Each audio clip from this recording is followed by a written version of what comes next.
یہ مضمون علی گڑھ کے ماہ ناز طالب علم جناب سید محمد افضل صاحب کی یاد میں تحریر کیا گیا ہے۔ جیسا آپ لوگ جانتے ہوں گے کہ افضل بھائی 11 مارچ 1963 کو ماریرا کے ایک معروف مذہبی خاندان میں ان کی ولادت ہوئی۔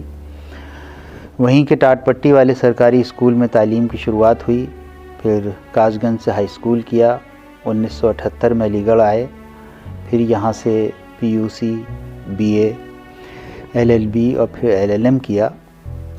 طالب علمی کے دوران یونیورسٹی لٹریری کلب کے سیکریٹری رہے۔ 1990 میں سول سروسز کا امتحان پاس کیا اور اپنے بڑے بھائی کے نقش قدم پر چلتے ہوئے اردو میڈیم سے یہ امتحان آپ نے پاس کیا۔ انڈین پولیس سروس کے لیے منتخب ہوئے۔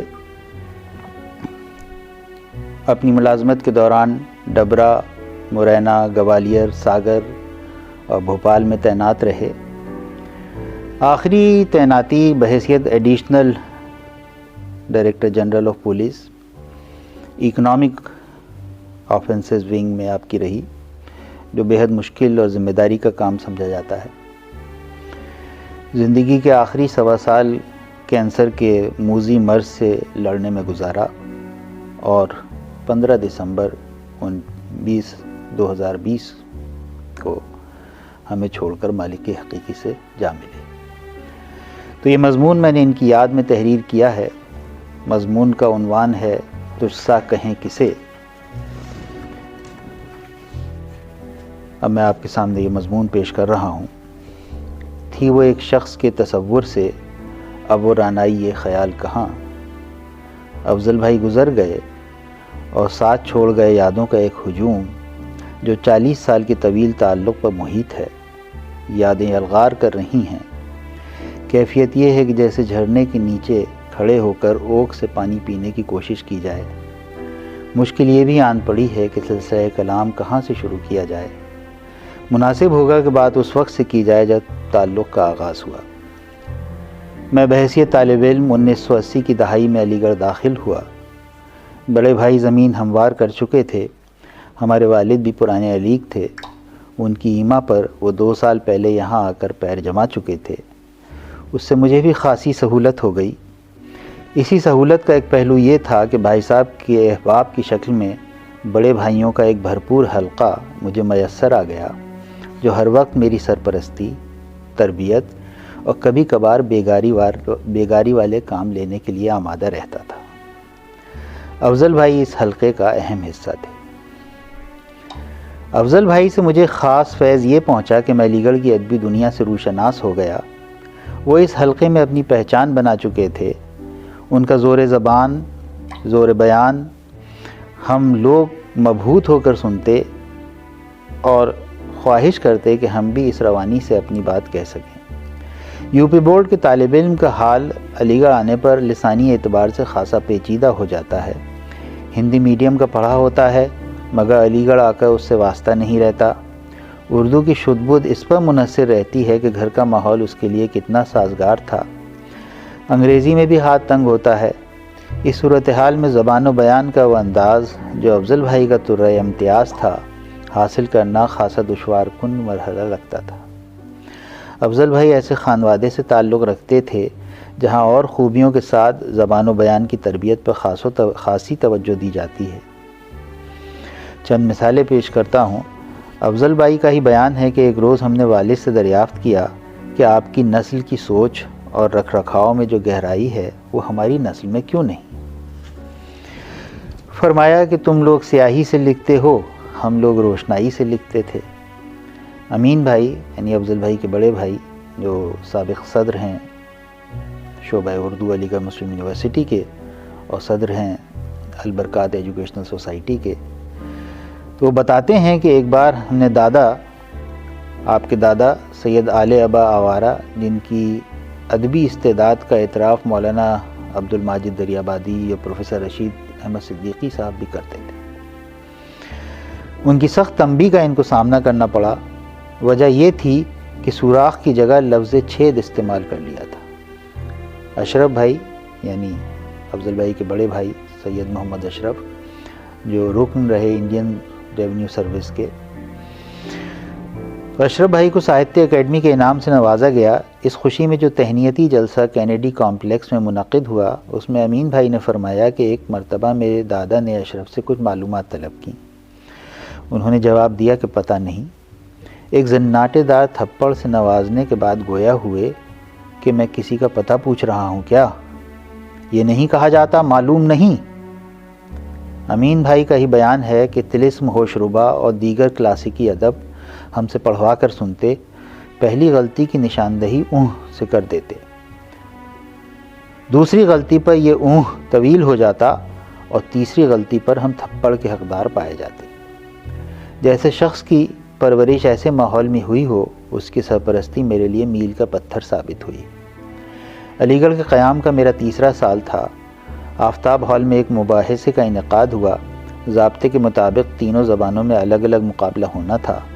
افضل بھائی نے آمادہ کیا کہ میں ہندی زبان کے مباحثے میں حصہ لوں۔ میرا حوصلہ بڑھانے کے لیے اطلاع دی کہ اس سیکشن میں ابھی 2 ہی شرکا ہیں، تیسرے شریک تم ہو گئے، یعنی انعام پکا ہے۔ بات سمجھ میں آئی۔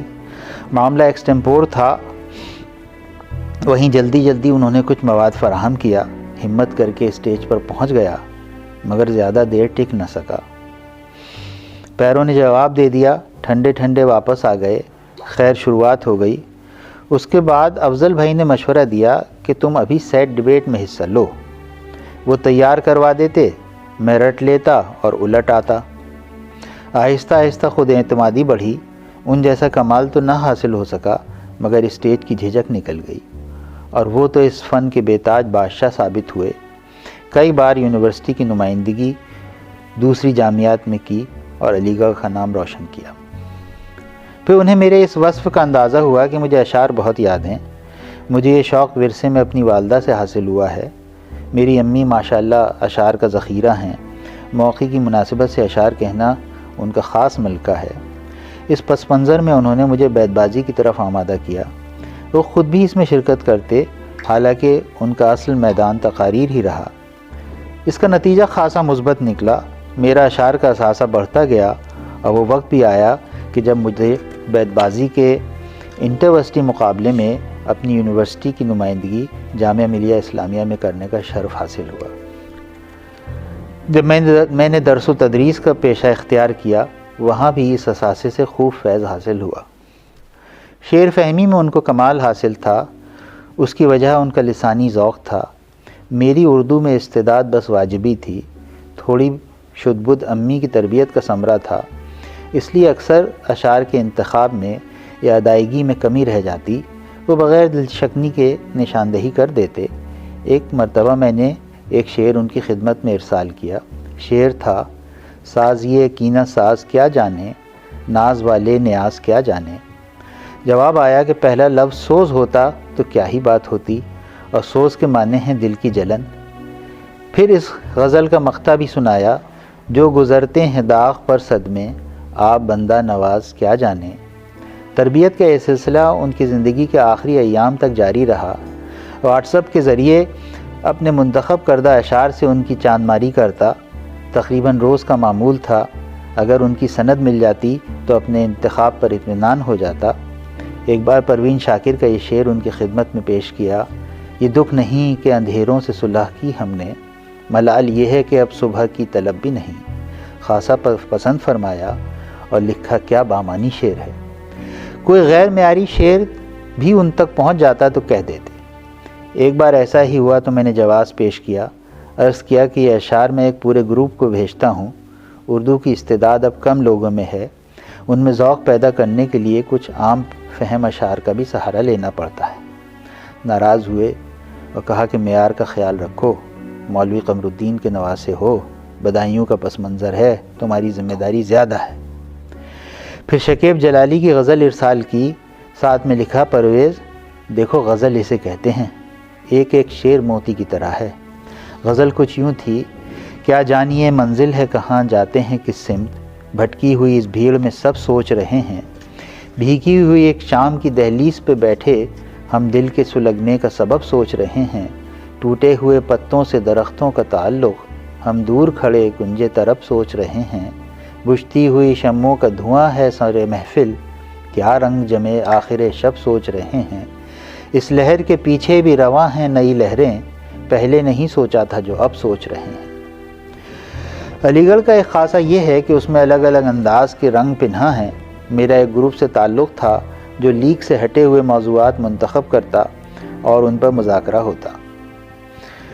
طبیہ کالج کے لائق و فائق استاد ڈاکٹر عبدالمتین صاحب، جنہوں نے اپنی زندگی وہاں کے مدارس کے پس منظر سے آئے طلبہ میں انگریزی کی استعداد بڑھانے میں وقف کر دی، اس گروہ کے روح رواں تھے۔ موضوع دلچسپ اور چٹخارے دار ہوتے، مگر ان کے علمی معیار کا اندازہ اس بات سے لگایا جا سکتا ہے کہ بزرگ استاد مرحوم اسلوب احمد انصاری صاحب ان مذاکروں کی صدارت فرماتے۔ ان کے گزر جانے کے بعد یہ ذمہ داری پروفیسر مسعود الحسن صاحب اور پروفیسر فصیح احمد صدیقی صاحب نبھاتے رہے۔ شرکا میں professor Yusuf Amin, professor Yasin Mazhar Siddiqui, professor Abul Kalam Qasmi, professor Tariq Chhatari, professor Maudood Ashraf, professor Abdul Bari, doctor Zaki Kirmani, Habib ur Rahman Chaghani sahib, doctor F Sherani وغیرہ، یہ سب پیش رہتے۔ کیا کیا نادر موضوعات ان مذاکروں کے لیے تجویز ہوئے۔ چند مثالیں پیش کرتا ہوں۔ جہالت کے فوائد، کیا عورتیں مردوں کا جذباتی استحصال کرتی ہیں؟ ہر گرگ کو ہے برّہ معصوم کی تلاش، ذمہ دار کون، گرگ یا برّہ معصوم، وغیرہ وغیرہ۔ یاد آتا ہے کہ ایک بار موضوع تجویز ہوا کہ فکری دیوانگی قوموں کی ترقی کے لیے لازمی عنصر۔ کیا گرما گرم بحث رہی۔ مباحثے کا اختتام اسلوب صاحب نے اپنی صدارتی کلمات میں اس شعر سے کیا کہ ایک جنوں ہے جو باشعور بھی ہے، ایک جنوں ہے جو باشعور نہیں۔ ہم لوگوں کی کوشش ہوتی کہ افضل بھائی کے برادر بزرگ اشرف بھائی کی بھی اس محفل میں شرکت ہو جائے۔ بحیثیت انکم ٹیکس کمشنر ان کا قیام خاصے وقت علی گڑھ میں رہا۔ وہ ان محفلوں میں شریک بھی ہوئے اور مذاکرے کے معیار میں اضافہ فرمایا۔ ابھی افضل بھائی کے علالت کے دوران ملاقاتیں رہیں تو وہ اس بات پر افسوس کر رہے تھے کہ تم لوگوں نے ان مذاکرات کی ریکارڈنگ نہیں کی، یہ ایک بےحد قیمتی علمی سرمایہ ہوتا۔ افضل بھائی کی اپنی ملازمت کے چلتے قیام علی گڑھ میں نہ تھا۔ جب بحیثیت رجسٹرار کچھ وقت یہاں آئے بھی تو ایسی گوناگوں مصروفیات رہیں کہ شرکت نہ ہو پائی، مگر موضوع کے انتخاب میں اکثر ان کی رائے لیتا۔ ایک بار عبدالمتین صاحب نے موضوع تجویز کیا اور شرکا کی رائے جانی۔ موضوع تھا صحت مند معاشرے کے لیے فضول باتوں کی افادیت۔ میں نے یہ موضوع ان تک پہنچایا اور ان کی رائے جانی۔ سوال پوچھا، فضول باتوں سے کیا مراد ہے؟ وضاحت میں نے لکھا کہ وہ باتیں جو کام کی نہ ہوں، جو ہم لوگ آفتاب ہاسٹل کے فوارے کی مڈیر پر بیٹھ کر کیا کرتے تھے۔ خاصے محظوظ ہوئے اور کہا کہ بہت مناسب موضوع ہے، مذاکرے کے لیے منتخب کرو۔ عرض مدعا یہ ہے کہ بھرپور اور لگاتار تربیت کی۔ دراصل وہ جس سے تعلق رکھتے تھے کوشش کرتے کہ وہ اپنی خود ساختہ حدوں سے باہر نکلے۔ ان میں ایک رول تو ان کی ذات کا ہوتا، ہم لوگ ناکام ہی صحیح پر کوشش کرتے کہ ان کا سا کمال حاصل کر سکیں۔ ہاسٹل کے قیام کے دوران اور اس کے بعد بھی کیسی نایاب کتابوں سے تعارف کروایا۔ آگ کا دریا، خاک و خون، خدا کی بستی، جب آنکھیں آہن پوش ہوئیں وغیرہ انہی کی ایما پر پڑھیں، بلکہ مہیا بھی انہوں نے ہی کرائیں۔ مشتاق یوسفی کے تو وہ حافظ تھے اور ان کے اقتباسات سے محفل میں رنگ جما دیتے تھے۔ ان کی علمی استعداد کا اندازہ ان کے طالب علمی کے زمانے کی اس غزل سے کیا جا سکتا ہے۔ پس منظر یہ تھا کہ مجھے وہ اپنے مخصوص ذاتی معاملوں میں رازدار بنا لیتے تھے۔ جیسا میں نے اوپر عرض کیا کہ میرا شمار خردوں میں تھا اور اکثر بڑوں کے بیگاری والے کام میرے ذمے آتے۔ جیسے بڑوں کی محفل جمی ہے تو مجھے چائے بنانے کے لیے طلب کیا جاتا۔ افضل بھائی کو چائے سے کوئی رغبت نہ تھی، وہ کبھی کبھار مجھ سے ایلچی کا کام لیتے۔ ایک دن علیہ صبح میرے آفتاب ہاسٹل کے کمرے تشریف لائے، آنکھیں شب بیداری سے لال تھیں۔ کہا ایک غزل سنو، رات لکھی ہے۔ غزل یوں تھی: ہے کون وہ جس کے ہجر نے کر دیا ہے مجھ کو دیوانہ اتنا، ہے کون وہ جو تمام سدھ بدھ میری سرے سے بھلا گیا ہے کون وہ جس نے میرے دل میں اگائے جذبوں کے نرم پودے، ہے کون وہ جو میرے خیالوں میں اتنا گہرا سما گیا ہے، وہ جس کی آنکھوں کی جوت بھر دے میرے خیالوں میں روشنی سی، ہے کون وہ جو وجود خاکی کو میرے نوری بنا گیا ہے۔ اگر مجھے اس کی ملتی قربت بناتا میں ناکامیوں کو نصرت، ہے کون وہ ہجر جس کا میرے تمام منصوبے ڈھا گیا ہے؟ نہ جانے اب ہو چکا ہے کس کا، مجھے تو یہ بھی خبر نہیں ہے۔ وہ میرا ہمدم، وہ میرا مونس بچھڑ کے مجھ سے کہاں گیا ہے؟ بہت ہی کوشش کے بعد تم کو بھلا رہا تھا، مگر کروں کیا؟ تمہارا ہم نام ایک چہرہ تمہاری یادیں دلا گیا ہے۔ یہ سخت گرمی کی تیز لپٹیں، یہ تیز سردی کی برف راتیں، یہ موسموں کی تمام شدت تیرا تصور مٹا گیا ہے۔ یہ تیرے ماتھے کا نور میری اندھیری راہوں میں روشنی تھا، مگر کسی اجنبی کے ہاتھوں میں اس کا قبضہ چلا گیا ہے۔ نہیں مجھے علم اس کا جانا کہ کر دیا میں نے خود کو کیا کچھ، تو سن لے اتنا کہ ساتھ تیرا بھرم میرا سب مٹا گیا ہے۔ چلو کہ رکھتے ہیں ہم قلم کو، صبح کی آمد بھی ہو رہی ہے کہ لکھتے لکھتے تیرا تصور ہمیں ذرا سا رلا گیا ہے۔ بہت کم ایسا تسلسل لمبی بہر کی غزل میں دستیاب ہے۔ انہوں نے بعد میں کچھ افسانے اور خاکے بھی لکھے۔ خیال ہوتا ہے کہ اگر وہ اپنی اس لیاقت کو اور بروئے کار لاتے تو کوہنا مشق ادیبوں میں ان کا شمار ہوتا۔ خیر یہ تو کہنے کی بات ہے، انسان وہی بن پاتا ہے جو اس کی ذاتی سرشت کے مطابق ہو اور جس کے لیے وہ باقاعدہ مشق اور عرق ریزی کرے۔ ان کا مسلک خدمت خلق تھا، اور وہ افراد کی اس قبیل سے تھے جو اپنے مذہب سے زیادہ مسلک کے پابند ہوتے ہیں۔ ایک واقعے کا ذکر کرتا چلوں، اس سے ان کے علی گڑھ کے تعلق کا بھی اندازہ ہوتا ہے اور حسب مراتب کو درکنار کر خلق خدا کی مدد کی سرشاری بھی نمایاں ہوتی ہے۔ علی گڑھ میں ایک ریڑھی لگانے والے شخص کا انتقال ہو گیا۔ گزرتے وقت اس نے اپنی جوان بیٹی کی ذمہ داری ان صاحب کے حوالے کی جو اس واقعے کے راوی ہیں۔ ان کا بیان ہے کہ لڑکی نیک اور خوش شکل تھی، ایک لڑکے کے جھانسے میں آ گئی اور اس سے نکاح کر لیا۔ یہ صاحبزادے مدھیہ پردیش کے شیوپوری شہر کے تھے اور انڈسٹریل اسٹیٹ میں کسی فیکٹری میں ملازم تھے۔ ایک بچے کی ولادت بھی ہو گئی۔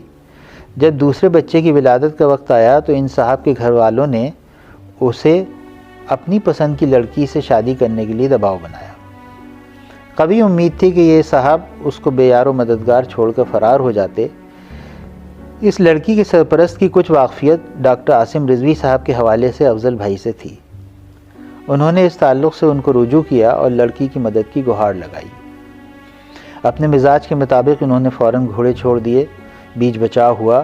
لڑکے کے خاندان والوں کو اندازہ ہو گیا کہ اب آسانی سے نہ نکل پائیں گے، مگر ان کو بھی سمجھ میں آ گیا کہ معاملہ زیادہ دن چل نہیں پائے گا، بعد میں لڑکی کو نقصان پہنچ سکتا ہے۔ معاہدے میں انہوں نے لڑکی کو اتنی خطیر رقم دلوا دی کہ جس سے اس کا علی گڑھ میں مکان تعمیر ہو گیا، جہاں وہ اپنی اولاد کے ساتھ گزر بسر کر پا رہے۔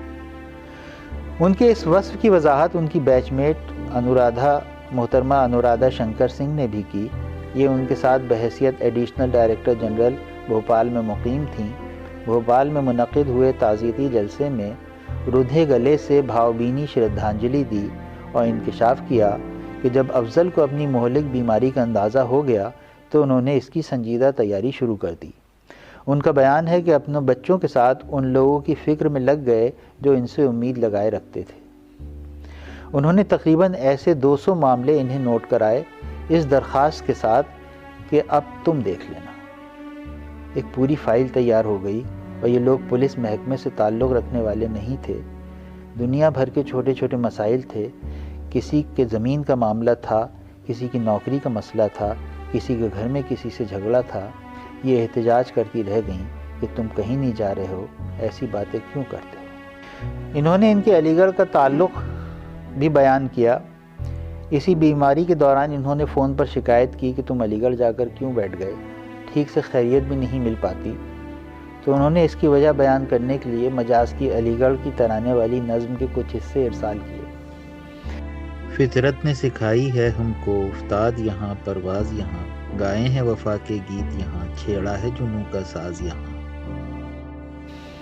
اور پھر اس کا یہ حصہ بھی لکھ بھیجا کہ اس فرش سے ہم نے اڑ اڑ کر افلاک کے تارے توڑے ہیں، ناہید سے کی ہے سرگوشی، پروین سے رشتے جوڑے ہیں۔ ساتھ میں یہ بھی وضاحت کی کہ ناہید اور پروین سے ہمارا کوئی تعلق نہیں، یہ دونوں مجاز کی ہیں، تم راشدہ کو غلط سلط پٹی مت پڑھا دینا۔ ایک بار وائس میسج بھیجا، ایک بات کہوں، برا مت ماننا، وہ یہ ہے کہ تمہارے گھر میں جیسی ناقدری ٹیلنٹس کی ہوئی ہے ہمارے خیال میں کہیں نہ ہوئی ہوگی، خواہ وہ تمہاری امی کا ٹیلنٹ ہو یا تمہاری بھتیجی کا رائے گاں چلا گیا۔ شمیم بھائی میرے بہنوئی جو رکن ہیں انڈین ایڈمنسٹریٹو سروس کے، انہوں نے امی کا ایک کلپ بھیجا ہے، میں ان کی آواز سن کر وجد میں آ گیا۔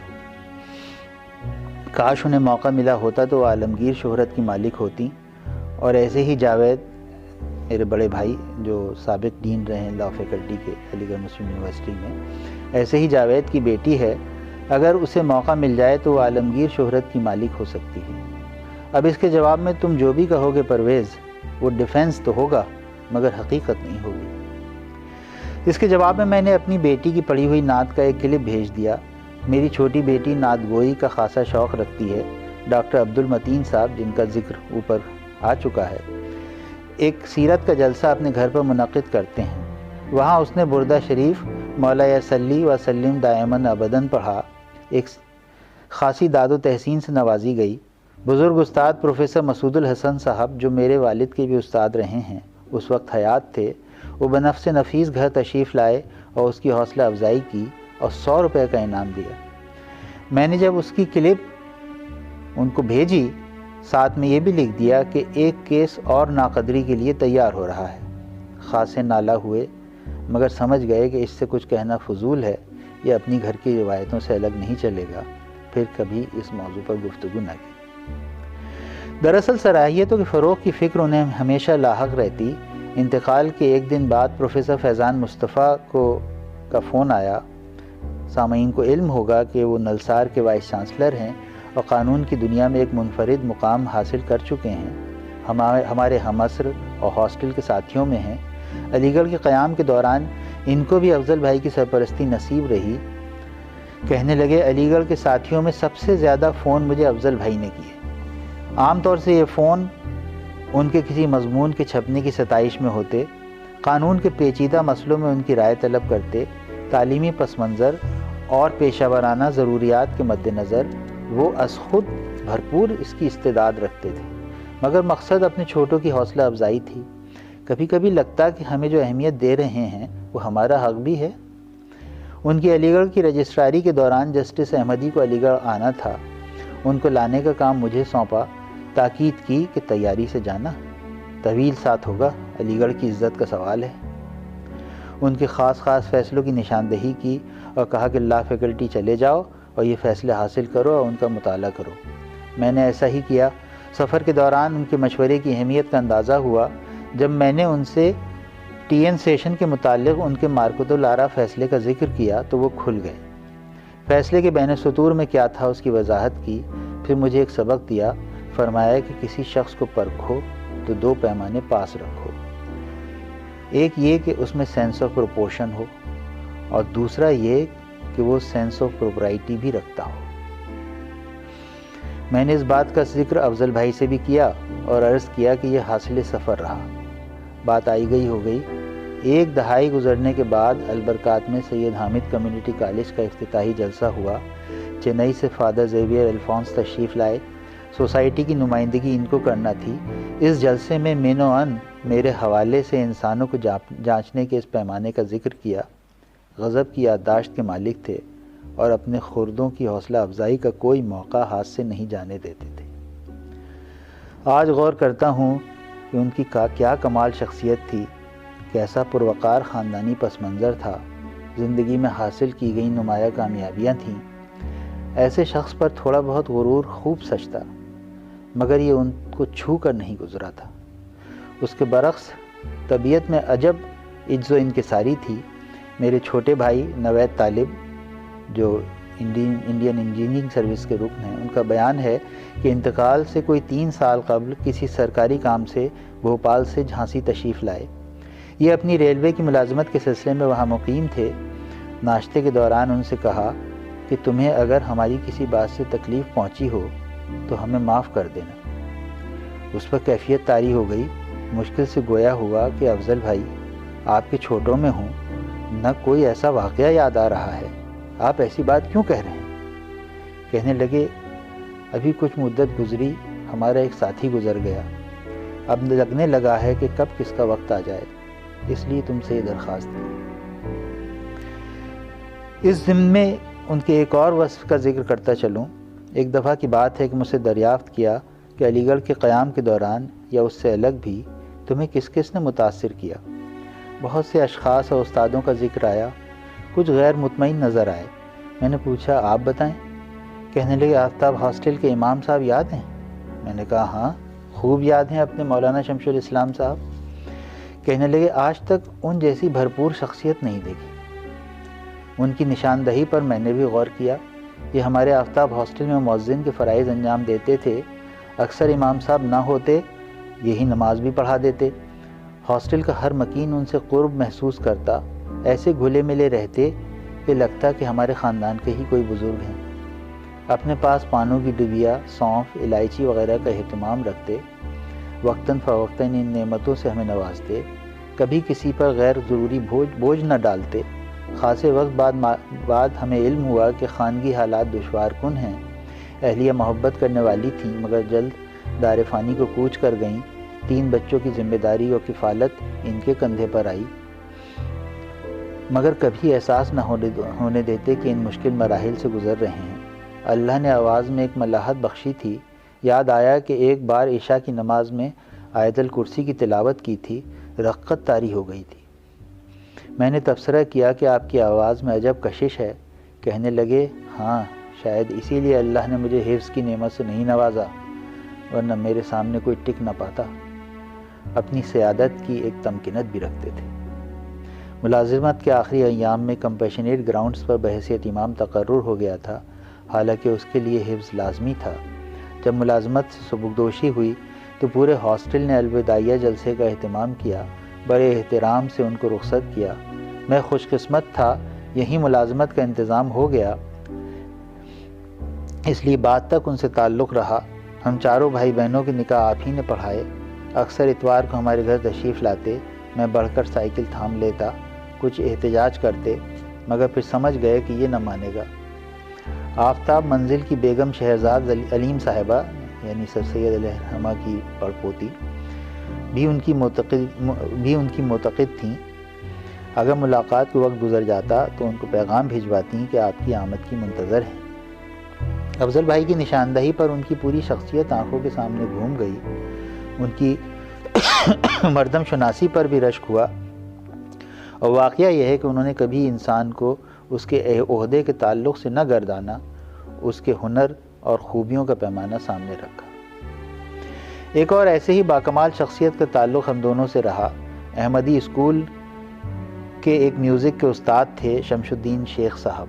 تمام زندگی وہاں کے طلباء کو اس ہنر سے آراستہ کرتے رہے۔ ایک مثالی استاد کے سارے اوصاف پسندیدہ رکھتے تھے۔ اس کوشش میں لگے رہتے کہ اپنے طلباء کو آگے بڑھنے کا موقع فراہم ہو جائے۔ خود اپنے آپ کو آگے بڑھانے کی کوشش کبھی نہ کی۔ میوزک کے اسرار و رموز کی خوب واقفیت رکھتے تھے۔ میری درخواست پر شام غزل کے پروگرام میں ڈپارٹمنٹ تشریف لے آتے۔ ایسی ایک محفل میں انہوں نے ناصر کاظمی کی غزل کچھ یادگار شہر ستمگر ہی لے چلیں پڑھی، آئے ہیں اس گلی میں تو پتھر ہی لے چلیں، یہ غزل پڑھی تھی۔ سامعین پر کیفیت طاری ہو گئی تھی۔ مجھے احساس رہا کہ یہ باکمال شخص گمنامی کا شکار ہے۔ میں انہیں اپنے ساتھ دلی لے گیا۔ ایک اسٹوڈیو میں ان کی آواز میں چنندہ غزلوں کی ریکارڈنگ کرائی۔ آج بھی وہ میرے لیے بیش قیمتی سرمایہ ہے۔ فرصت کے اوقات میں اس سے محظوظ ہوتا ہوں۔ ایک مرتبہ میں نے دریافت کیا کہ آپ نے یہ کمال کیسے حاصل کیا؟ اپنی پرانی یادوں میں کھو گئے۔ پہلی بار اپنے نابینا ہونے کی دقتوں کا ذکر کیا۔ کہنے لگے میں مدھیہ پردیش کے اندور ضلع سے تعلق رکھتا ہوں۔ ایک روایتی محلے میں میرا خاندان رہتا تھا۔ ریاض کی کوئی سہولت نہ تھی۔ ہم 3-4 ساتھی جو میوزک کا شوق رکھتے تھے، انہوں نے شہر سے دور ایک کمرہ کرائے پر لیا۔ وہاں جا کر ہم لوگ ریاض کرتے۔ 4 گھنٹے تو پیدل آنے جانے میں صرف ہوتا۔ ایک دن میں نے کچھ زیادہ وقت ریاض کیا۔ میرے ساتھی جو بینائی کی نعمت رکھتے تھے اور ان کے ساتھ میرا سفر آسان ہو جاتا تھا، انتظار کر کے نکل گئے۔ مجھے اکیلے واپس آنا پڑا۔ راستے میں ایک چوپائی نے میرے سینگ مار دیا۔ میں نالے میں گر گیا۔ رات بھر وہیں پڑا رہا۔ صبح تقریباً نیم مردہ حالت میں مجھے نکالا گیا، مگر ان سب کے باوجود میں نے کبھی ریاض نہ چھوڑا۔ علامہ اقبال کا شعر میری سمجھ میں آیا کہ نقش ہیں سب ناتمام خون جگر کے بغیر، نغمہ ہے سودائے خام خون جگر کے بغیر۔ افسوس کہ افضل بھائی کے انتقال کے اگلے دن یہ بھی ہمیں داغ معرفت دے گئے۔ ان کے انتقال پر ان کے صاحبزادے جو میرے ہم نام ہیں ان سے ملاقات ہوئی۔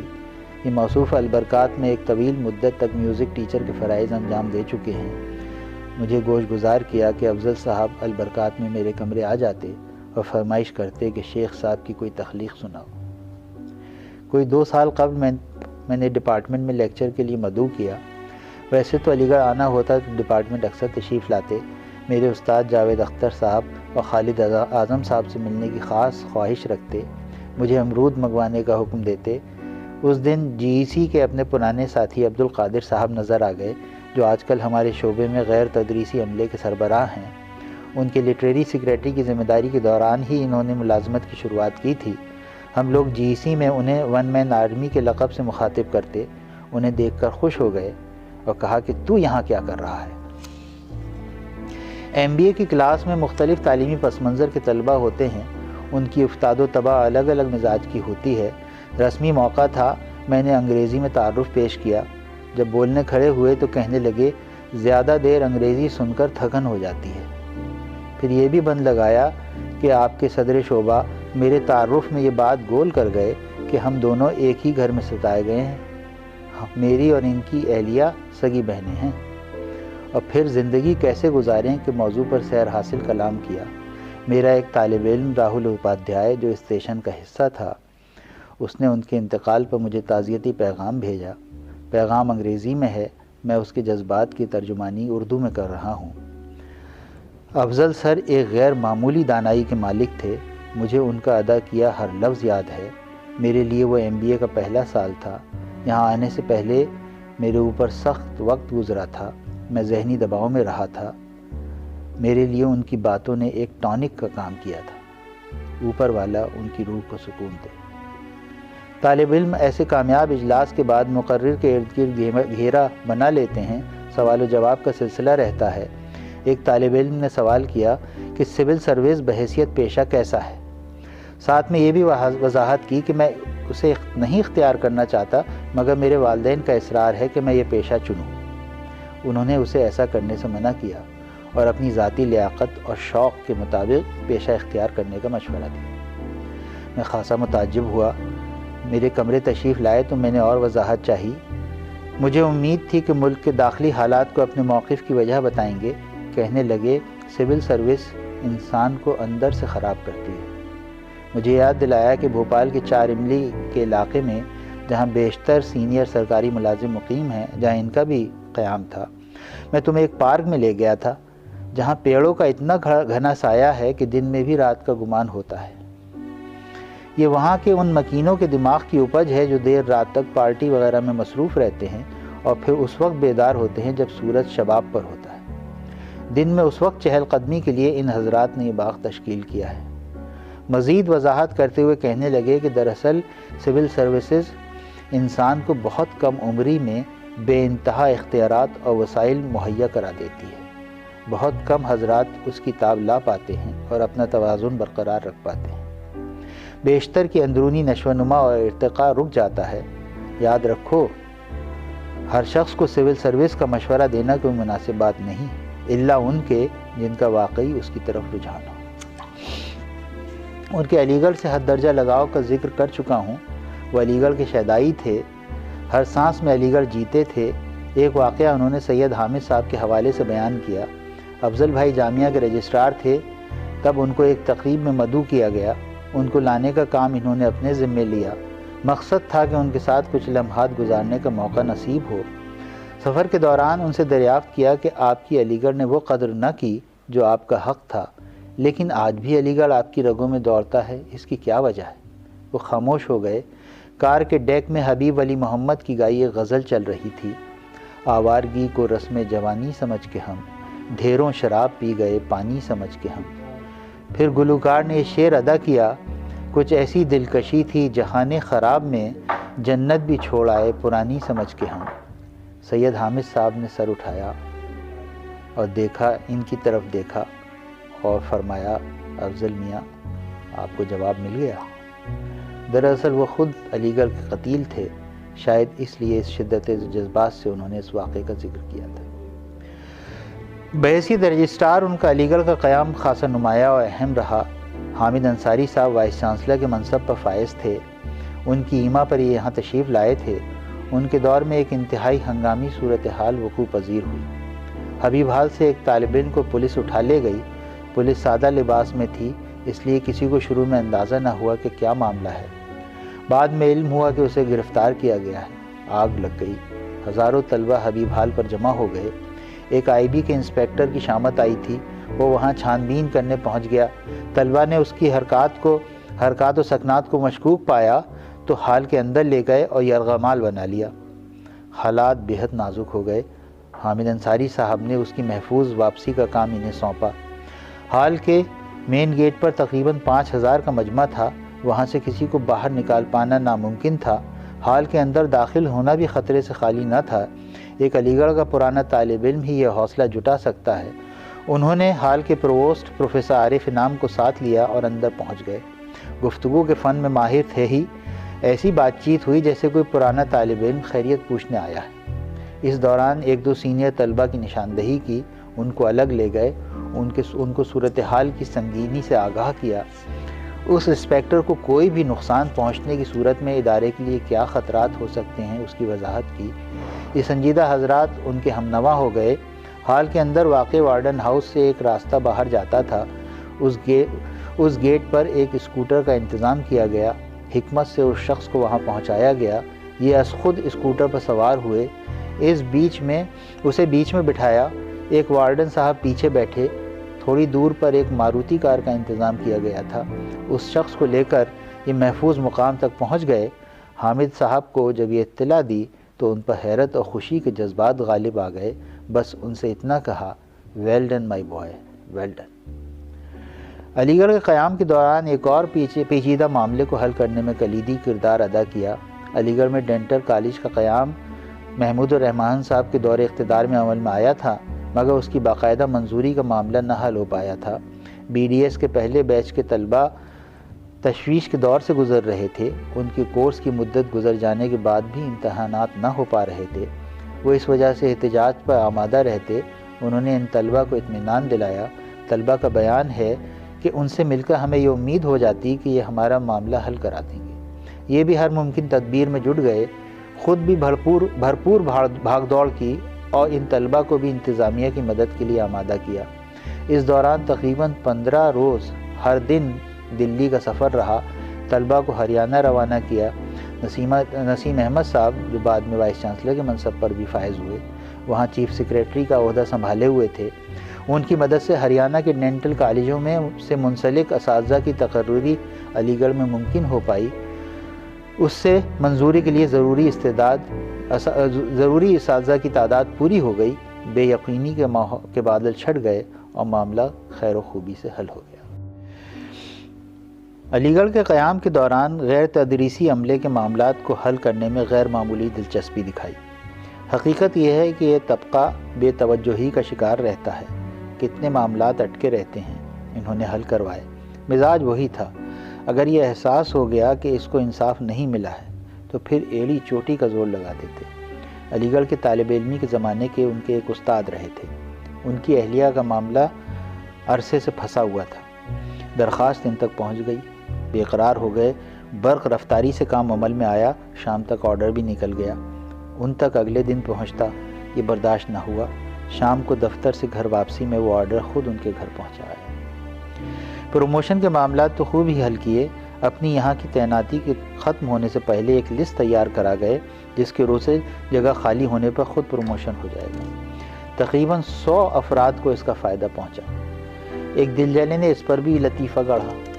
میرے پاس تشریف لائے، کہنے لگے کہ اس بار سول سروس کے امتحان میں ایک سوال آیا ہے۔ سوال یہ ہے کہ ہندوستان کے کس قصبے میں بے روزگاری کی در سب سے کم ہے؟ میں نے متعجب ہو کر جواب پوچھا۔ کہنے لگے، ارے تم نہیں جانتے؟ ماریرا میں۔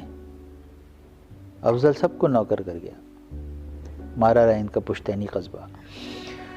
دفتر کے عملے میں ایک کراماتی بابا تھے، ان کے منہ چڑھے تھے۔ میں نے اس کی وجہ پوچھی۔ کہنے لگے کہ جیسا فیصلہ کرنا ہو ویسا رول نکال لاتے ہیں، مگر ان کو قابو میں کیسے رکھتے ہیں؟ میں نے سوال کیا۔ دفتر میں ایک بند الماری کی طرف اشارہ کیا۔ کہنے لگے کہ اس میں ان کی پرسنل فائل رکھتا ہوں، کبھی کبھار ان کی موجودگی میں انہی سے نکلواتا ہوں اور اس کا مطالعہ کرنے لگتا ہوں۔ ان صاحب کا غیر تدریسی عملے کا الیکشن لڑنے کا ارادہ ہوا۔ افضل بھائی کے پاس حاضری دی اور دریافت کیا کہ الیکشن میں کامیابی کے حصول کے لیے کیا عمل کیا جائے۔ انہوں نے مشورہ دیا کہ درود غوثیہ کا ورد کرو۔ اتنا سننا تھا کہ ان صاحب کے چہرے کا رنگ زرد پڑ گیا، ایک رنگ جاتا دوسرا آتا۔ انہیں بھی حیرت و تشویش ہوئی کہ ایسا کیا کہہ دیا۔ پولیسیا انکوائری کی، معلوم ہوا کہ آج کل ان صاحب کا پیچ ایک محترمہ سے لڑا ہوا ہے جن کا نام غوثیہ ہے۔ علی گڑھ کا قیام اختتام پذیر ہوا تو انہوں نے ایک پیغام علی برادری کے نام قلم بند کیا۔ اس میں انہوں نے علی گڑھ کی رجسٹراری کو کوفے کی گورنری سے زیادہ مشکل گردانا۔ ان کے اس بیان پر خاصی لیدے بھی ہوئی۔ دراصل علی گڑھ ان کی وہ معشوقہ تھی جس کو انہوں نے اس کی تمام خوبیوں اور خامیوں کے ساتھ قبول کیا تھا۔ یہاں کی ہر یاد، یہاں کا ہر واقعہ ان کی ذات کا حصہ تھا۔ عشق اللہ سے ہو یا بت کافر سے لگاؤ، آدمی وہ ہے جو رہ جائے کسی کا ہو کر۔ وہ علی گڑھ سے جا کر بھی کبھی نہیں گئے، ہر اہم اور غیر اہم موقع تلاش کرتے کہ کسی طرح واپس پہنچ جائیں۔ میں بہرحال اسی حلقہ زنجیر میں ہوں، یوں تو آزاد کئی بار کیا ہے اس نے، اور وقت کی ستم ظریفی کہ علالت کے آخری تکلیف دہ ایام بھی اسی شہر آرزو میں گزارے۔ علی گڑھ سے سبکدوشی کے کچھ ہی وقفے بعد جامعہ ملیہ اسلامیہ چلے گئے، وہاں کی رجسٹراری سنبھالی۔ اعتراض اٹھایا گیا کہ انہیں جامعات کا چسکا لگ گیا ہے۔ مزاجاً وہ خود کو علمی دنیا کے قریب پاتے تھے۔ علی گڑھ بھی پروفیسر عبدالرحیم قدوائی کی دعوت پر کھینچے چلے آتے۔ UGC کے HRD سینٹر میں اساتذہ سے خطاب ان کا دل پسند مشغلہ تھا۔ ڈاکٹر منموہن سنگھ کے سلسلے میں ایک کتاب منظر عام پر آئی ہے، اس کا عنوان ہے ایکسیڈنٹل پرائم منسٹر۔ خواہش ہوتی ہے کہ کوئی ان کی بھی سوانح عمری تشکیل کرے جس کا عنوان ہو ایکسیڈنٹل پولیس آفیسر۔ گاما بھائی جو ان کے علی گڑھ کے ایک ہردل عزیز استاد اختر ظہیر رضوی صاحب، جنہیں شاید ہی کوئی ان کے اصل نام سے جانتا ہو، ان کے خالہ زاد بھائی تھے اور جنہوں نے البرکات ادارے کے قیام میں بھی ایک کلیدی کردار ادا کیا تھا۔ تو گاؤں بھائی کہتے تھے کہ کس جتن سے اس کو پولیس کی نوکری سے استعفیٰ دینے سے باز رکھا جا رہا ہے۔ جامعہ کے قیام بھی خوب انجوائے کیا۔ اسی دوران ہمارے شعبے کا ایک بڑا پروگرام دلی کے انڈیا ہیبیٹیٹ سینٹر میں ہونا طے پایا۔ تقریباً 250 افراد پر مشتمل ایک بیڑا تھا جسے ایک دن پہلے دلی کے لیے کوچ کرنا تھا۔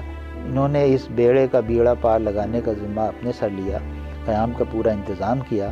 لڑکیوں کا انتظام خاص ذمہ داری تھی، اس کے لیے میرے ساتھ وہاں کے گرلز ہاسٹل میں گئے اور اپنی نگرانی میں سارے انتظامات کیے۔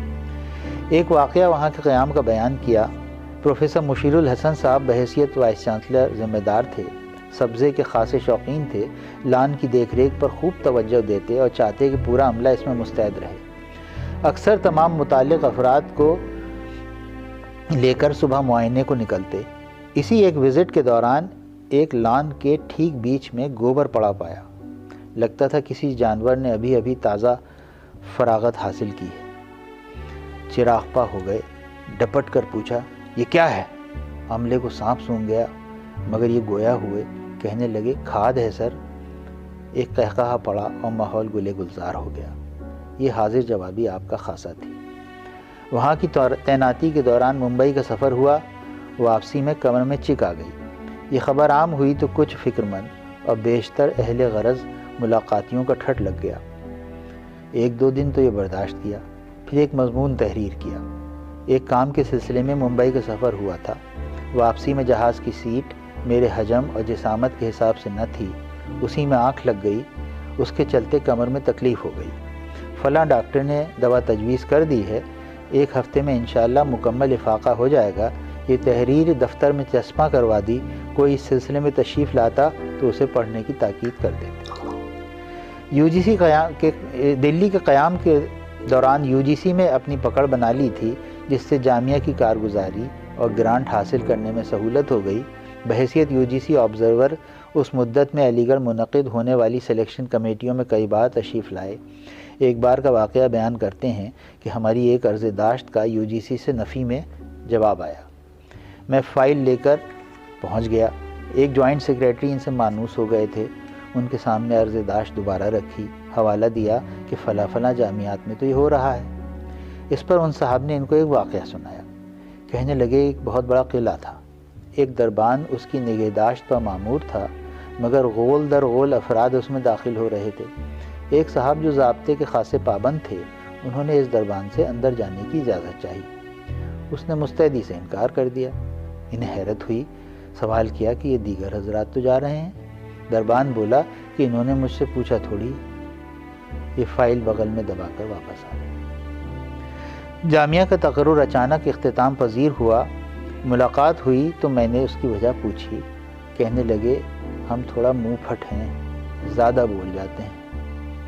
ایک مشہور سیاسی رہنما کا نام لیا، کہا کہ ان کے نام پر ایک سینٹر قائم کرنے کا مشورہ تھا۔ ہم نے کہہ دیا کہ ان کے گزر جانے کا انتظار کر لیا جائے۔ میں نے خدمت میں شعر پیش کیا کہ اتنا سچ بولنا کہ دنیا میں چند لوگوں کو ہم زباں رکھنا۔ کچھ سوچ میں پڑ گئے، پھر سر کی جنبش سے میری بات کی تائید کی اور ارشاد فرمایا کہ تم ٹھیک کہتے ہو۔ کوئی 2 دہائی پہلے میرا رشتہ ان کی پہل پر ان کی ہمشیرہ نسبتی سے طے ہو گیا۔ ان کی یہ سند کافی تھی کہ میں پرویز کو ہاسٹل کے زمانے سے جانتا ہوں۔ شادی سے قبل مجھ پر 1 سال آزمائش کا گزرا تھا۔ شادی کے وقت یہ بحیثیت SP چھترپور میں تعینات تھے۔ میں نے ان کو خط لکھا اور ایک شعر درج کیا کہ ہر خزاں کے غبار میں ہم نے کاروان بہار دیکھا ہے۔ پسند فرمایا، چھترپور آنے کی دعوت دی۔ ہم دونوں پہنچ گئے اور تقریباً 15 روز کا قیام رہا۔ متعدد مقامات کی سیر کرائی۔ کھجراہو قریب ہی واقع تھا، وہاں بھی لے گئے اور چٹکی لی کہ تم اب اس کا دیدار کر سکتے ہو۔ کیا کیا ضیافتوں کا نظم رہتا، جس کا بیشتر صحرا راجدہ بھابھی کی مہمان نوازی کو جاتا۔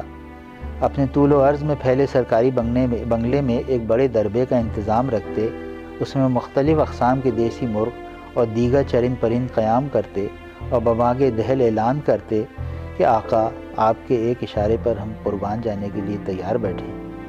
کڑکنات اور اصیل نسل کے دیسی مرغوں سے آپ ہی نے تعارف کروایا۔ اس دوران ان کے ساتھ کئی سرکاری اور سماجی جلسوں میں شرکت رہی۔ ان کی وہاں شہرت اور مقبولیت کا اندازہ ہوا۔ اللہ نے زبان کا ایسا ہنر بخشا تھا کہ ہر قسم کی محفل میں چھا جاتے تھے۔ تقریر میں اپنے وسیع مطالعے کا خوب استعمال کرتے، برادران وطن کی اصطلاحات سے بھرپور واقفیت رکھتے تھے۔ ایک جلسے میں پرسورام کا پرسہ اس سلیقے سے پھینکا کہ سامعین اشش کرنے لگے۔ ابھی بیماری کے دوران ان کی ایک شناسہ لتا بھابھی، جن سے گوالیر میں تعیناتی کے دوران بالکل گھریلو قسم کا تعلق ہو گیا تھا، ان کا فون میری اہلیہ کے پاس آیا۔ رمضان کا مہینہ تھا۔ دریافت کیا کہ روزہ کیسے رکھا جاتا ہے۔ مجھے افضل بھائی کی صحت یابی کے لیے رکھنا ہے۔ میری اہلیہ گھبرا گئیں، ان کی خراب صحت کا واسطہ دیا، ان کی بڑھی ہوئی شوگر کا حوالہ پیش کیا۔ یہ بھی کہا کہ ایسی صورت میں ہمارے مذہب میں روزہ نہ رکھنے کی تاکید ہے۔ انہیں ہر طرح سے قائل کرنے کی کوشش کی۔ جب انہیں احساس ہوا کہ یہ اس عمل پر بضد ہیں تو راجدہ بھابھی سے درخواست کی کہ آپ سمجھائیں۔ 2 دن بعد ان کا فون آیا کہ ہم نے روزہ رکھ لیا ہے، ہم بالکل ٹھیک ہیں اور ہمارے بھائی بھی بالکل ٹھیک ہو جائیں گے۔ واقعہ یہ ہے کہ ان کی مقبولیت ہر طبقے میں بغیر مذہب و مسلک کی تفریق کے یکساں تھی۔ چھترپور سے علی گڑھ کا سفر طویل تھا۔ واپسی کا پورا انتظام کیا۔ کہاں کہاں سفر میں قیام کرنا ہے اس کی پوری تفصیل طے کی۔ حسن اتفاق کہ واپسی میں وہ مقامات پڑتے تھے جہاں ان کی تعیناتی رہی تھی، ہر جگہ ہاتھوں ہاتھ لیے گئے۔ ان سب کے باوجود علی گڑھ پہنچتے پہنچتے تھکن ہو گئی، اہلیہ کی طبیعت بگڑ گئی۔ ایک نسوانی تکلیف اجاگر ہوئی۔ علی گڑھ میں علاج ہوا، افاقہ نہ ہوا تو آگرہ میں آپریشن طے ہوا۔ موصوف کو اطلاع ہوئی، دوڑے چلے آئے۔ میرے ساتھ آپریشن تھیٹر کے باہر ٹہلتے رہے۔ ہر رات کے بعد دن کی آمد ہوتی ہے۔ اللہ نے جڑواں بچوں سے نوازا، ایک بیٹا اور ایک بیٹی۔ مجھے مبارکباد دی اور کہا اللہ نے سن لی، 200% رزلٹ آیا ہے۔ کوئی 3 دہائی پہلے میری ہمشیرہ شمیم بھائی سے منسوب ہوئیں۔ شمیم بھائی بھی بھائی صاحب کے حلقہ احباب کا اہم رکن تھے۔ یہ مقابلہ جاتی امتحان میں نمایاں کامیابی حاصل کر صوبے میں ایس ڈی ایم کے عہدے پر فائز تھے۔ موصوف کی پولیس کی چاکری کی شروعات ہو چکی تھی۔ شادی کے بعد شمیم بھائی سے دھمکی آمیز انداز میں کہنے لگے کہ اس بات کا خیال رکھنا ایک پولیس والے کی بہن لے کر جا رہے ہو۔ شمیم بھائی بھی علی گڑھ کے تربیت یافتہ تھے۔ جواب دیا کہ فکر نہ کریں، چپراسیوں کی سی زندگی گزاروں گا۔ واقعہ یہ ہے کہ کیا کیا صحبتیں رہیں اور کیسی کیسی محبتیں میسر آئیں، اگر ان سب کا ذکر کروں تو صفحات کم پڑ جائیں۔ پھر وہ آزمائش کا وقت آیا، طبیعت کی خرابی کی شروعات ہوئی۔ دلی سے بھوپال جانے کی تیاری تھی، چکر آئے، ایمس لے جایا گیا، وہاں بظاہر اطمینان دلایا گیا، لیکن ڈاکٹر کو شبہ بھی تھا۔ سیکنڈ اوپینین کا مشورہ دیا، یہ نظر انداز کر گئے اور بھوپال چلے آئے۔ بھوپال میں وہ کیفیت پھر طاری ہوئی۔ یہ تقریباً 15 دن کا وقفہ بیماری کے زور پکڑنے کے لیے فیصلہ کن ثابت ہوا۔ ممبئی کے ہندوجا اسپتال میں آپریشن ہوا۔ ڈاکٹر نے اپنے لحاظ سے 90% ٹیومر جسم کے باہر نکال دیا۔ اس سے زیادہ آگے نہیں بڑھ سکتے تھے، دماغ کی نسوں کا معاملہ تھا۔ جو کچھ بچا تھا اس کے لیے ریڈیشن اور کیموتھراپی کی تکلیف دہ سلسلہ شروع ہوا۔ تشویشناک خبریں آ رہی تھیں، خیریت دریافت کرنے کی ہمت نہیں جٹا پا رہا تھا۔ 13 اکتوبر کو اپنے میسج سے خود ہی اپنی صحت کی خرابی کی اطلاع دی۔ فرمایا کہ 20 اگست کو برین اسٹروک ہو گیا تھا۔ خدا کے فضل سے کوئی بڑا نقصان نہیں ہوا ہے، ہائی لیول کے بلڈ تھنرز کھلا رہے ہیں، ٹھیک ہو جائیں گے انشاءاللہ۔ بیشتر حضرات میں ایک طبیب قیام کرتا ہے جو ایسے مواقع پر مفید مشورے دینے کے لیے بے چین رہتا ہے۔ میں نے بھی فوراً مشورہ داغا، عرض کیا کہ ارجن کی چھال کارآمد بلڈ تھنر ہے، ماموں لیتے تھے، ان کے سارے بلڈ تھنرز چھوٹ گئے۔ جواب آیا کہ ماموں نہ چھوٹ جائیں، اس کی فکر کرو۔ یہ تھی ان کی حصہ مزاح۔ ایسے مصائب سے گزرنے پر بھی کبھی بیماری کو اپنے اوپر طاری نہیں کیا، بلکہ دوسروں کی دلجوئی کی فکر کرتے رہے۔ میں اور میرے شفیق استاد پروفیسر جاوید اختر صاحب نے عیادت کے لیے ممبئی کا سفر کا ارادہ کیا۔ جاوید صاحب نے ٹکٹ وغیرہ کا انتظام کیا۔ میرا، ان کا اور میری اہلیہ کا 9 نومبر کا سفر طے ہوا۔ سفر سے ایک دن پہلے معلوم ہوا کہ بابری مسجد کا فیصلہ آنا ہے۔ احتیاط کے مد نظر خود ہی فون کروا دیا کہ پرویز سے کہو کہ سفر نہ کرے۔ ممبئی میں آپریشن کے کچھ دن بعد ان کے اصرار کے سبب فون مہیا کرا دیا گیا تھا۔ فون سے خاص رغبت فرماتے تھے، آخر اپنے احباب سے تعلق کا یہ اہم ذریعہ جو ٹھہرا۔ امین بھائی ان کے ہاسٹل کے قیام کے دوران اکثر تبصرہ کرتے کہ افضل کو ایک فون اور ایک اسکوٹر دستیاب کر دو، پھر اسے کسی اور چیز کی ضرورت نہ ہوگی۔ ہاسٹل کے بہت کم مکینوں کو اسکوٹر میسر تھا۔ اپنے وقت کا ایک خطیر حصہ اس سے علی گڑھ کی خاک چھاننے میں لگاتے۔ کس کس کے کام نہ اپنے ذمے لیتے، کتنی ہی ساتھیوں کی ڈگریاں انہی کی سفارشوں کی مرہون منت ہیں۔ میرے MBA کے تحریری امتحان میں سلیکشن ہوا۔ میرے بارہا منع کرنے پر بھی جنرل ایجوکیشن سینٹر، جہاں لٹریری کلب کے یہ سیکریٹری تھے، اس کے کوآرڈینیٹر پروفیسر حبیب الرحمان صاحب سے ملوانے لے گئے۔ وہ اس وقت مشترکہ مینجمنٹ اور کامرس فیکلٹی کے ڈین بھی تھے۔ میرے لیے خاص نظر کرم کی درخواست کی۔ وہ بھی کمال بزرگ تھے اور شفیق استاد تھے۔ مفید مشوروں سے نوازا، انٹرویو میں خوب حوصلہ افزائی کی۔ تو میں عرض کر رہا تھا کہ فون واپس مل جانے پر اپنے احباب سے خود رابطہ کیا اور اپنی خیریت سے گوش گزار کیا۔ اسی دوران ایک دن میرے پاس فون آیا، اپنی طبیعت کا حال بیان کیا اور پھر مجھ سے ہسٹری کے لائق استاد ڈاکٹر سجاد کا نمبر طلب کیا۔ ان کی ایک کتاب تبھی منظر عام پر آئی تھی، شاید اس کی مبارکباد دینا مقصود تھا۔ میں اس دن کچھ الجھا ہوا تھا، بیٹے کی طبیعت ناساز چل رہی تھی۔ ڈاکٹر عاصم رضوی صاحب سے وقت لیا تھا، اس جلدی میں ڈپارٹمنٹ سے نکلا اور ان کے مطب پہنچا۔ بیٹے کو گھر پہنچا کر ڈپارٹمنٹ واپس ہی ہوا تھا کہ فون کی گھنٹی بجی۔ دیکھا انہی کا فون ہے۔ یاد آیا کہ یہ کام سونپا تھا۔ فون پر خفگی کا اظہار کیا، کہنے لگے، پرویز اب ہم اتنے غیر اہم ہو گئے تو ہمارا اتنا سا کام نہ کر سکے؟ وہ جن حالات سے گزر رہے تھے ان کے اس جملے کی کاٹ تیز تھی، تیر کی مانند دل پر لگی۔ اپنی کمزور صفائی پیش کی، کچھ مطمئن نہ نظر آئے، پھر فون کاٹ دیا۔ میری طبیعت بوجھل ہو گئی، عجب شرمندگی اور ندامت طاری تھی، کسی کام میں دل نہ لگ رہا تھا۔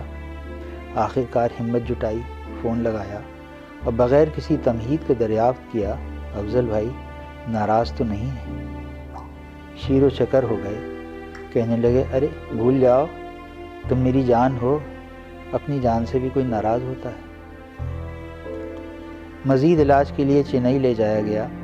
اپولو اسپتال کے پروٹون سینٹر کے ڈاکٹر راکیش جلالی کی سرپرستی میں ریڈیشن اور کیموتھراپی کا سلسلہ شروع ہوا۔ ڈاکٹر جلالی ان سے بہت مانوس ہو گئے تھے۔ پہلی ملاقات ہی میں اپنی پوری قوم کی جانب سے معافی طلب کی۔ ڈاکٹر جلالی کشمیری پنڈت ہیں اور ان کا خاندان وہاں کی شورش کے سبب وادی کو خیر آباد کہہ چکا ہے۔ ڈاکٹر جلالی کہتے تھے کہ اگر اس حوصلے کا مریض ہو تو علاج میں سہولت ہو جاتی ہے۔ جب عیادت کے لیے چنئی میں میری حاضری ہوئی تو اگلا دن ریڈیشن کا دن تھا۔ ریڈیشن کے بعد حالت غیر ہو جاتی تھی، کچھ کھانے کی طرف طبیعت مائل نہ ہوتی تھی، مگر میرے لیے نہاری کا انتظام کیے بیٹھے تھے۔ ان کے ایک معترف بھوپال سے تشریف لا رہے تھے، ان سے پہلے ہی اصرار کر چکے تھے کہ گھر سے نہاری بنوا کر لائیں، پرویز آ رہا ہے۔ چنئی سے علاج کے بعد علی گڑھ تشریف لے آئے، پھر لاک ڈاؤن شروع ہو گیا، چنئی جانا ممکن نہ تھا۔ ڈاکٹر جلالی کی سرپرستی میں یہیں علاج جاری رہا۔ یہ سب کے لیے آزمائش کا وقت تھا، آہستہ آہستہ قوا جواب دے رہے تھے۔ ایسی حالت میں ایک دن ہمارے گھر تشریف لائے۔ چلنے میں تال میل کی کمی واقع ہونے لگی تھی۔ ہمارے گھر میں پہلی منزل پر میرا قیام ہے، امی اور بھائی صاحب کی رہائش نچلے حصے میں ہے۔ خلاف معمول پہلے ہی اوپر آ گئے۔ خاصی دیر قیام کیا، میں ان کی پسند کی غزلیں اور قوالیاں سنواتا رہا۔ میری اہلیہ سے چھوٹی بہن کا دلار رکھتے تھے، اس کے ہاتھ کا کھانا پسند فرماتے تھے۔ اس دن بھی اس کی ضیافت سے خوب محظوظ ہوئے۔ پھر واپسی کے ارادے سے نیچے اترے، امی نے کھڑکی سے جاتے ہوئے دیکھ لیا، وہ باہر آ کر ان سے لپٹ گئیں۔ امی کی آنکھیں اشکبار دیکھیں تو اندر واپس آ گئے، کہنے لگے کہ میں اسی لیے نیچے نہیں آ رہا تھا۔ پھر بہت دیر امی سے پرانی باتوں کا ذکر کرتے رہے، اپنی دلچسپ گفتگو سے ان کا دل بہلاتے رہے، اور پھر تبھی واپس ہوئے جب امی کے ہوش و حواس قابو میں آ گئے۔ اور پھر وہ وقت آیا جو ہر ایک کی قسمت و منزل ہے۔ جیسا کہ عرض کر چکا ہوں کہ مرض آہستہ آہستہ پاؤں پسار رہا تھا، جسم ساتھ چھوڑ رہا تھا۔ اپنے روزمرہ کی ضروریات بھی دوسروں کے سہارے پر منحصر تھیں، مگر ایک معنی میں ان کی قسمت پر رشک بھی آتا تھا۔ تیمارداروں کا ایک غول تھا جو صبح و شام کی قید و بند سے آزاد ہو کر خدمت میں لگا تھا۔ راجدہ بھابھی کی آنکھوں سے تو جیسے نیند رخصت ہو چکی تھی۔ اگر انہیں بہت اصرار کے بعد تھوڑے بہت آرام کے لیے بھیج بھی دیا جاتا تو ان کا دل وہیں اٹکا رہتا، بار بار واپس ہوتیں اور اسی فکر میں لگی رہتیں کہ انہیں کوئی ضرورت تو نہیں ہے۔ وقت کی ستم ظریفی کہ اسی دوران امین بھائی اور ان کو کووڈ نے اپنی گرفت میں لے لیا۔ دلی کے میکس اسپتال لے جانا پڑا، اس سے کمزوری اور بڑھ گئی۔ امین بھائی پر تو کووڈ کا حملہ سخت تھا، زینہ چڑھنا اور اترنا دشوار ہو گیا تھا، مگر نیچے آ جاتے، خاموش اور نمناک آنکھوں سے انہیں جاتا ہوا دیکھتے رہتے۔ راجدہ بھابھی کی بڑی بہن عالیہ آپا اگست 2019 میں ایک ہفتے کے ارادے سے الہ آباد سے تشریف لائی تھیں۔ 1 سال سے زیادہ گزر چکا تھا اور انہیں واپسی نصیب نہ تھی۔ وہ راجدہ بھابھی کے سایہ بنی ہوئی تھیں۔ اشرف بھائی کا ریٹائرمنٹ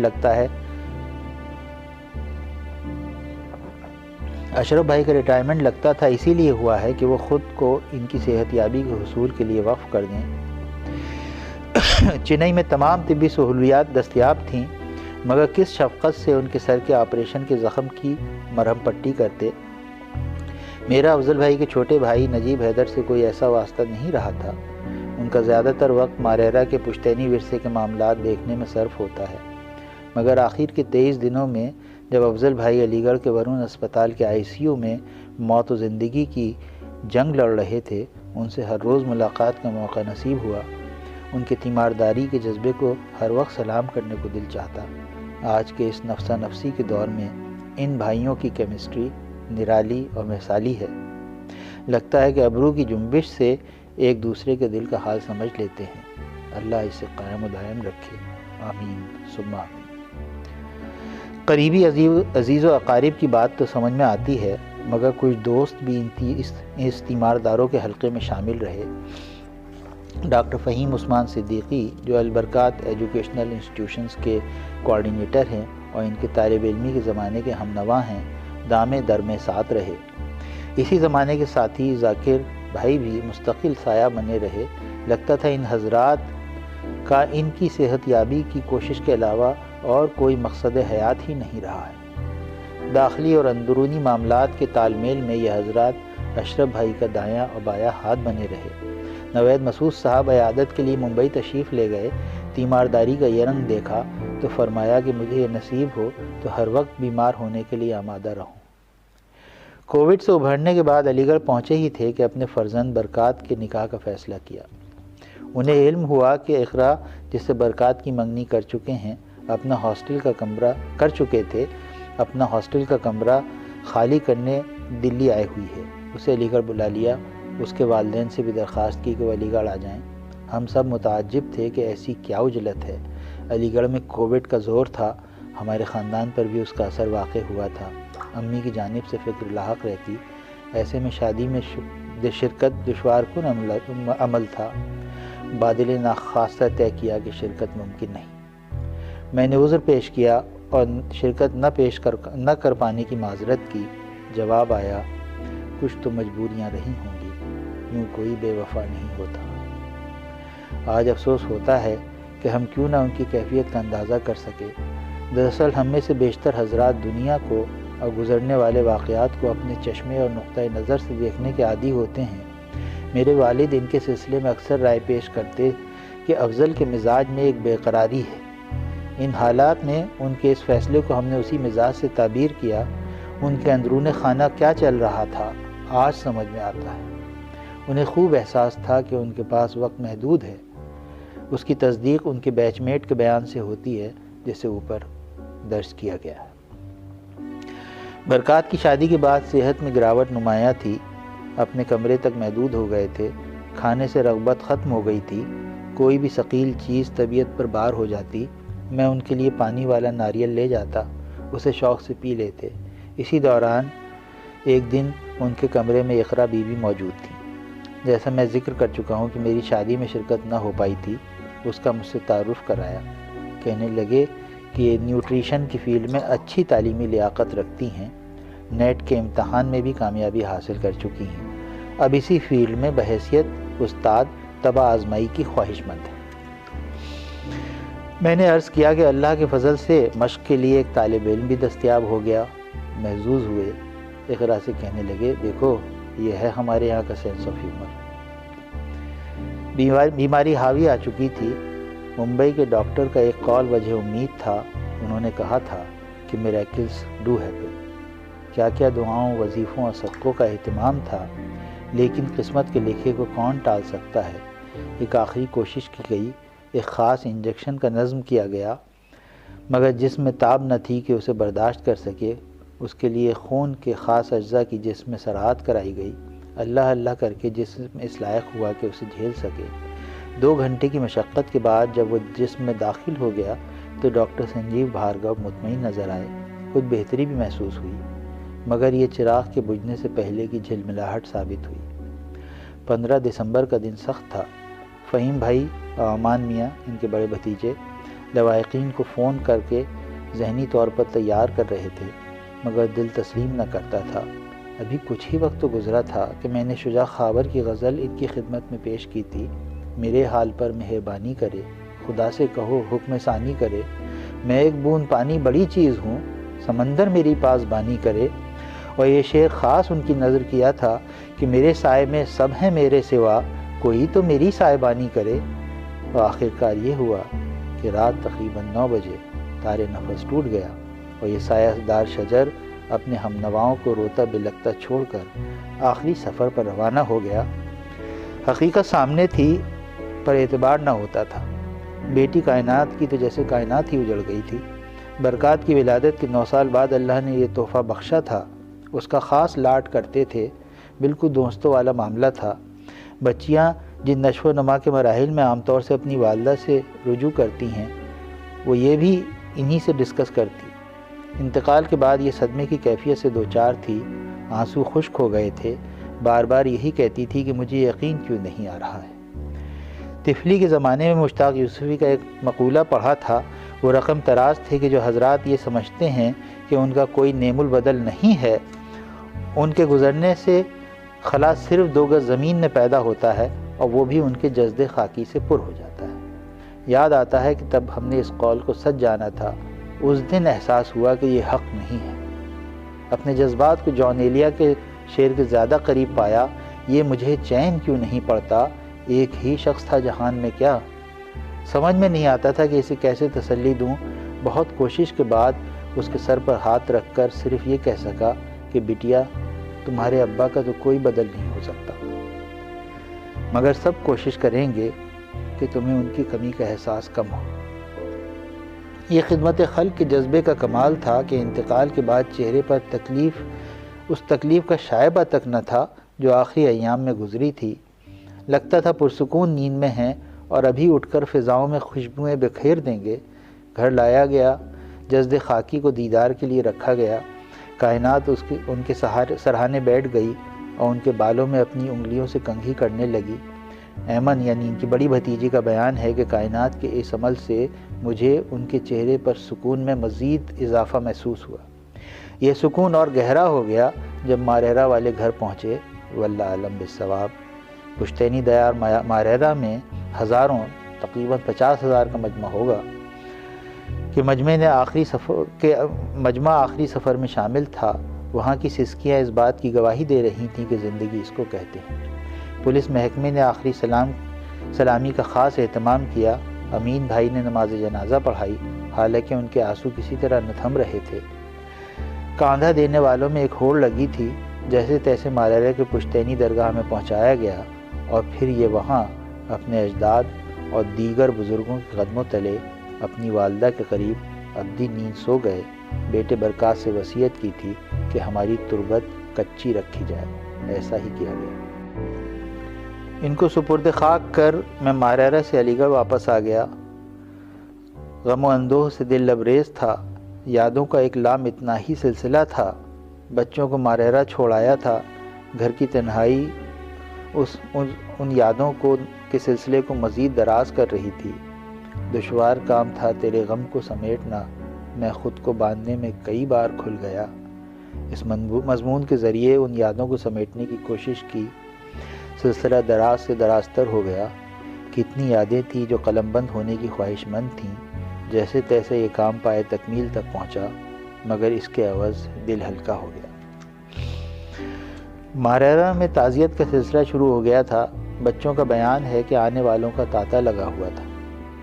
ان میں خاص ان کے عملے کے وہ افراد تھے جن سے ملازمت کے دوران واسطہ رہا۔ ان میں ایک ملازم شیلیندر بھی تھا۔ اس کا گوالیار کی تعیناتی کے دوران سابقہ رہا۔ ان کا قرب نصیب رہے، اس نیت سے وہ اپنا تبادلہ کرا کر بھوپال آ گیا تھا۔ ان کے بھوپال والے سرکاری گھر میں ہی اس کا قیام تھا اور ان کے ڈرائیور کے فرائض انجام دیتا تھا۔ میرے بیٹے کا بیان ہے کہ شیلیندر بھیا کہہ رہے تھے کہ میرا باپ چلا گیا۔ یہی جذبات ان کے ایک اور ڈرائیور ساتھی اقبال بھائی کے تھے۔ AMU کے ان کے جگری دوست اور پھر پولیس ملازمت میں ہم قدم منوج یادو صاحب، جو ماشاءاللہ اس وقت ہریانہ کے DGP ہیں، اپنی اہلیہ کے ساتھ ماریرا تشریف لائے۔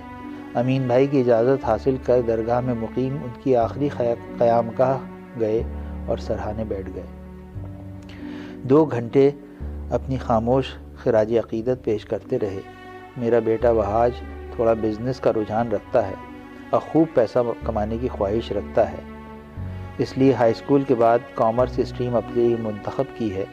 واپس آیا تو کہنے لگا، پاپا پیسہ تو سب کما لیتے ہیں، افضل خالو نے عزت و محبت کمائی، موت اس کی ہے کرے جس کا زمانہ افسوس، ورنہ دنیا میں سبھی آئے ہیں جانے کے لیے۔ ایسے شخص کا جانا یقیناً دل پذیر سانحہ ہے، مگر اس کا گزرنا صرف غم کے اظہار کا موقع نہیں، یہ ایک لمحہ فکر بھی ہے۔ ان کی زندگی کا محاسبہ ضروری ہے۔ اللہ کا شکر بھی بجا لانا واجب ہے کہ ہمیں ایسے شخص کا قرب نصیب رہا، اس کا جشن بھی لازم ہے۔ حتی الامکان ان کے اوصاف کو زندگی میں اتارنے کی کوشش ان کے لیے عین خراج عقیدت ہوگا۔ مضمون کا اختتام پروین شاکر کے اس شعر سے کرنا چاہوں گا: گرد راہ بن کر کوئی حاصل سفر کا ہو گیا، خاک میں مل کر کوئی لال و گوہر ہونے کو ہے۔